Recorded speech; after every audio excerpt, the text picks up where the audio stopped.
So welding insurance. Truck taking a break for a minute. The wind's blowing real bad out here at the train yard. And load mulch here.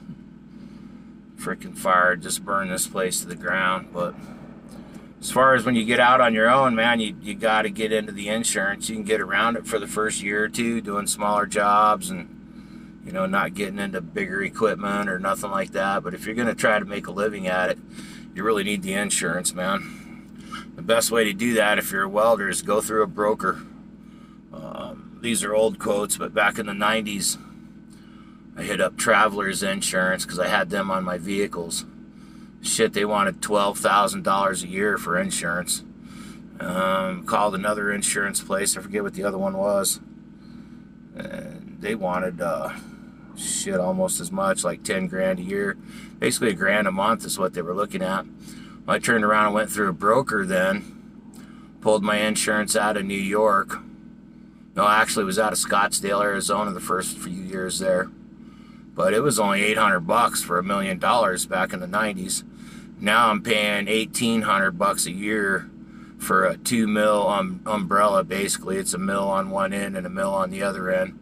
But that's $1,800. Back in the day, they'd let you, you know, $800, they'd let you give them $400 down or something to make payments the rest of the year. But now they don't do payments at all. If you can't cough the couple grand, the $1,800 or whatever, you're just screwed. You don't get it.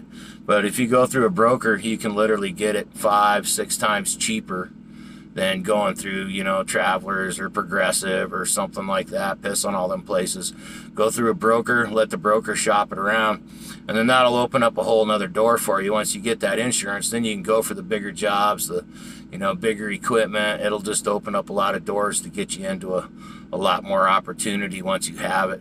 I got by for the first probably 3 years or something without it, but I don't know how many times I woke up at 3 in the morning, doing rail in a, you know, $1 million, $2 million house, and just panic from jumping the truck and run over there at 3 in the morning to make sure the damn place wasn't burning to the ground. But just passing that on. Wind kicked up real bad here, so I jumped in the truck for a few, see if it dies down. But insurance-wise, go through a broker for your welding insurance. It'll be way, way, way, way cheaper than going through a regular insurance company.